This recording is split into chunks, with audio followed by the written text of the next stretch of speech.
اچھا، یہ ارشاد بھٹی صاحب کی دریافت ہے، میں نے یہ کلپ نہیں دیکھا ہوا تھا. یہ بھٹی صاحب نے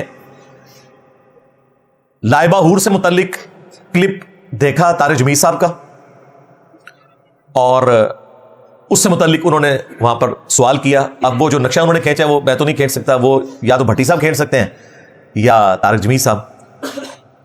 اس پہ طارق جمیل صاحب سے انہوں نے کیٹاگوریکلی پوچھا کہ کیا یہ نبی علیہ السلام کا فرمان ہے؟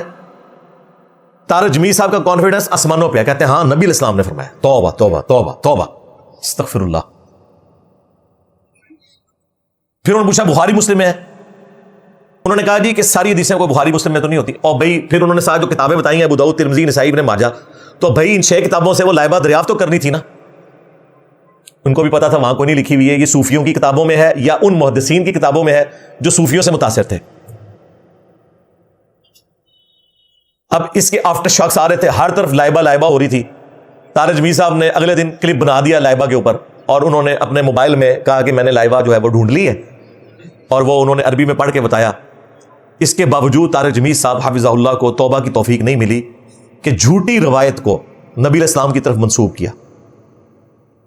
جھوٹی روایت کو. پہلی بات ہے کہ لائبہ ورڈ تو کسی حدیث کے اندر آیا نہیں ہے، پہلا جھوٹ.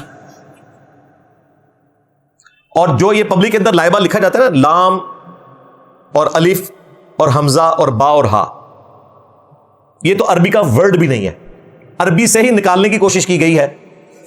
اس کا مطلب ہے پیاسی لڑکی. اور اگر عین سے لکھا جائے لاعبہ تو اس کا مطلب ہے کھیل کود کرنے والی لڑکی، وہ عربی کا لفظ ہے. لیکن حور نہ لائبہ ہے نہ لاعبہ ہے. حور جس کا ذکر ہے اس جعلی روایت میں وہ ہے لعبہ. لام کے اوپر پیش ہے عین، با اور تا، اور وہ وقف ہو کر ہا بن جائے گی لعبہ. تو آڈی لائبہ میں لبی ہے اور لوبا نکلی ہے. لو سامو تسی لب دے رہے ہو. اب وہ حدیث پڑھ رہے ہیں اور عربی بھی اس کی غلط پڑھ رہے ہیں. میں عربی کی غلطی نہیں نکال رہا، ہو سکتا ہے لوگ کہیں غلطیاں نکال رہا ہے، کم از کم لفظ تو صحیح بتائے نا کہ یہ ورڈ موجود ہی نہیں ہے، وہ لعبہ ورڈ تھا. اور وہ جو روایت ہے وہ بھی جعلی روایت تھی. میں نے کم از کم 1 گھنٹہ لگایا اس کی پوری سند کو چیک کرنے کے اوپر. اس کے بعد مجھے کافی لوگوں نے ای میلز بھی بھیجی، لیکن میں آلریڈی اس پہ کام کر چکا تھا. پہلے تو میں نے ڈھونڈنے کی کوشش کی کیونکہ انہوں نے کہا تھا کہ ابن قیم کی بک کے اندر سے میں نے یہ لیا ہے، تو میں نے وہ اب لائبہ لکھ رہا ہوں تو وہ تو نکلنا ہی نہیں تھا اس طریقے سے، ظاہر ہے. پھر طارق جمیل صاحب کی جب میں نے وہ عربی سنی تو میں نے اس کے الفاظ مکتبۃ الشاملہ میں ڈال کے وہ روایت نکالی، تو وہ 2 کتابوں میں نکلی. بیسیکلی وہ ایک ہی کتاب میں ہے، اسی سے ہی سب نے نقل کیا.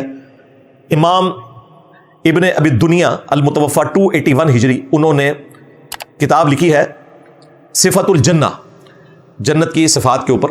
اس میں یہ روایت لے کر آئے ہیں اور انہی سے پھر نقل کی ہے ابن قیم نے المتوفی 751 ہجری. اور مزے کی بات میں آپ کو بتاؤں، امام ابن ابی دنیا نے جو کچھ لکھا وہ کچھ طارق جمیل صاحب نے جو بیان کیا وہ کچھ اس میں وہ لکھا بھی نہیں ہوا. اس میں تو لکھا ہے کہ لعبہ ایک حور ہے جس پہ باقی حوریں رشک کرتی ہیں اور کہتی ہیں کہ اگر تجھے لوگ دیکھ لیتے تو وہ اللہ تعالیٰ کے تابع فرمان ہوتے تیرے حصول کے اندر. بس اتنا لکھا ہوا ہے. اور یہ بھی نبی علیہ السلام کا فرمان نہیں ہے، ابن مسعود کی طرف یہ قول منسوب کیا گیا ہے، نبی علیہ السلام کا فرمان نہیں ہے، یہ ابن مسعود کا قول ہے. اس سے اگلی بات، یہ روایت ایسی روایت ہے جس میں 2 مجہول راوی ہیں، عبید اللہ اور موسیٰ، نامعلوم راوی ہیں. محدثین ان کو جانتے ہی نہیں ہیں، نامعلوم. اور اس سے بڑی بات، ابن مسعود سے جو بندہ روایت بیان کر رہا ہے حسان بن عطیہ المتوفی 121 ہجری، اکثر محدثین کے نزدیک وہ تبع تابعی ہے.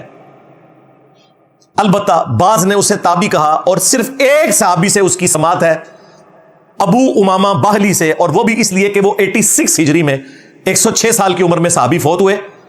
وہ فوت کافی لیٹ ہوئے تھے تو ان کا زمانہ پایا ہے حسان نے. باقی حسان کی حدیثیں بخاری مسلم میں موجود ہیں، ابو داؤد ترمذی میں. یہ کبھی بھی کسی صحابی سے روایت نہیں کرتا، ہمیشہ بیچ میں کوئی بندہ ہوتا ہے کیونکہ اس کا زمانہ بعد کا ہے.